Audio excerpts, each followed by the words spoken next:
Hello कोण बोलतोय? ऋषी sir, मी कमळी बोलतोय. अच्छा कमळी, तू तू तिथे कशी काय? होय, अहो अन्नपूर्णा आजींनी आजोबांची काळजी घ्यायला इथं थांबायला सांगितलंय म्हणून आलो. अच्छा मग ठीक आहे. बोला की, तुम्ही काय काम काढलं आजोबांकडं? अगं काही नाही, आज आजोबा एकटे आहेत मलाही माहिती होतं, म्हणून सहज काळजी वाटली त्यांची म्हणून चौकशी करायला फोन केला. पण आता तू आहेस म्हणल्यानंतर काळजीचं काही कारण नाही.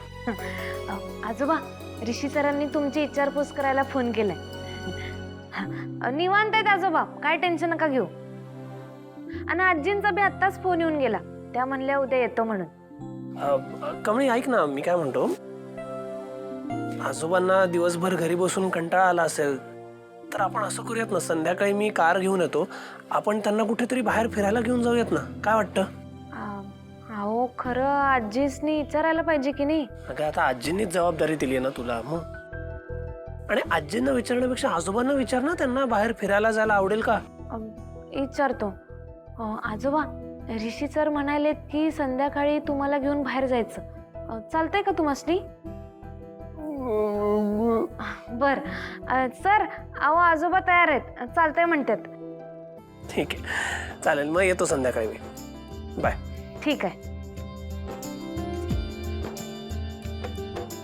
ऋषी सर, तुम्हासनी कमळीचा राग घालवायचा कसा याबद्दल रोज तुम्हासनी एक आयडिया दिली. खरं त्या बदल्यात तुम्ही मला रोज एक वडापाव खायला द्यायचा. हाय का कबूल? एक काय 10 वडापाव देईन तुला मी रोज. कमळीचा माझ्याबद्दलचा गैरसमज दूर होणं महत्वाचं आहे. म्हणजे मला इतकंच वाटतं की कमळीने माझ्याशी आधीसारखं हसत खेळत बोलावं. That's it. अहो सर, मी कमळीला बराबर ओळखतोय आणि तुम्ही आमच्यासाठी जे काय केलंय ते काय कमी आहे वय? मी तुमची मदत करणार म्हणजे करणारच. चला मग ऑन दॅट नोट, बंड्या शेठ, तुमच्या बहिणीसाठी 2-2 वडापाव घ्या, मिरची एक्स्ट्रा.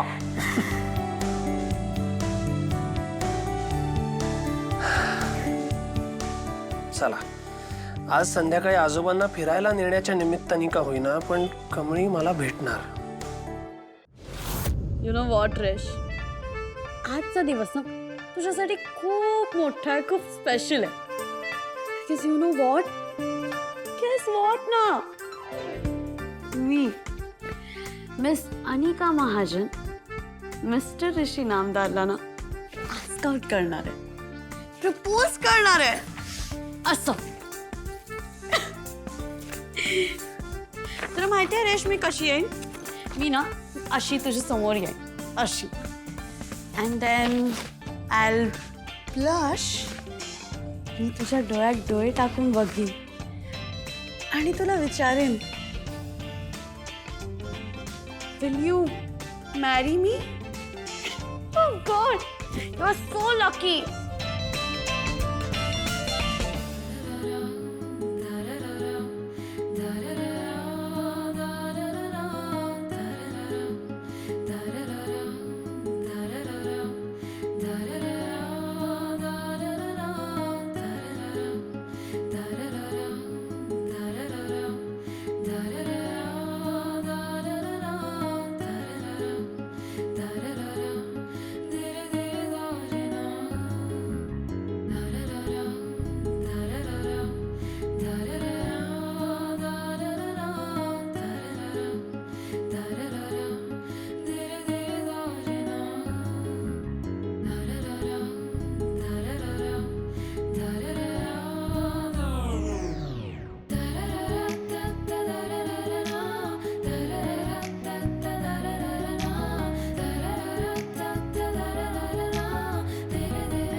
ऋषी, कुठे निघालास? काम आहे माझं. आत्ता यावेळेस नाही. आणि my boy is looking very handsome. छान दिसतोयस आणि खुश दिसतोयस, आनंदात दिसतोयस. काय कारण आहे? का आता मी खुश दिसतोय ही सुद्धा चूक आहे का माझी? का मी खुश दिसू नये असं वाटतं तुला? का असं कुठे म्हटलं मी फक्त एवढंच म्हणते की तू छान आनंदात दिसतोयस. काय कारण आहे? आई हे जरा अति होत आहे असं नाही वाटत तुला? तुझ्या ऑफिस मीटिंग्समध्ये मिनिट्स ऑफ मीटिंगचे मेल येतात तुला, तसं मिनिटाचा हिशोब देऊ का आता मी तुला? मी काय करतो आणि काय नाही ते? किंवा बेस्ट मी आता श्वास कधी घ्यायचा हे पण तुलाच विचारतो. ऋषी आता हे अति होते. मी फक्त एवढंच विचारते तू आनंदात दिसतोयस, काय कारण आहे? That's it. Anyway let's not discuss this. तू आज छान आनंदात आहेस. एक काम कर, रिधी मला कॉल कर, म्हणजे याच आनंदात तू तिच्याशी बोलशील. नाही नको, आनंद जाईल माझा. मला आत्ता वेळ नाहीये. ऋषी मी तुला सांगितलंय ना बेटा, तुझी आणि रिधिमाची एंगेजमेंट होणार आहे. So better you talk to her. हां आई काय जबरदस्ती आहे ही? मला आत्ता नाही बोलायचं आहे तिच्याशी. आणि प्लीज मला जरा माझी स्पेस दे. ऋषी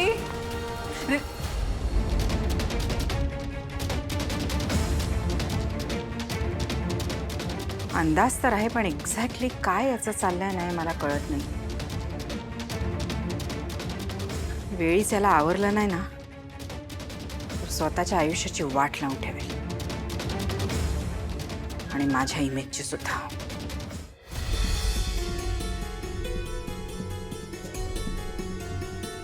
आजोबा मी आलो जरा. हा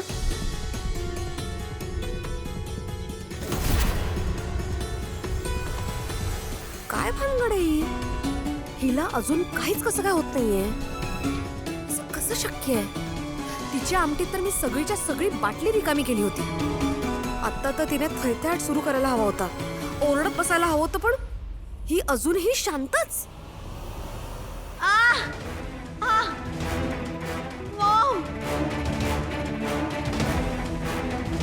अनिका,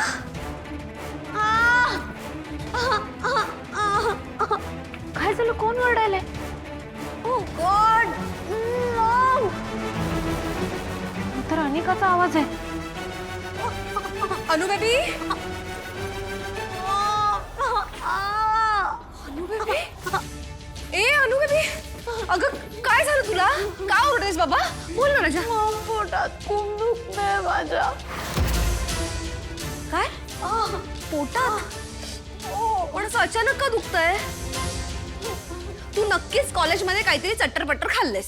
मॉम तू पण काय आहे? असं कसं पोटात दुखणं काय मेल वरून येतं का? अचानकच दुखेल ना. आणि नव्हतं खाल्लं मी काय बाहेर. कुठं या गावच्या आपलं दिलेलं जेवणच जेवली मी. अरे mom mom I have to go.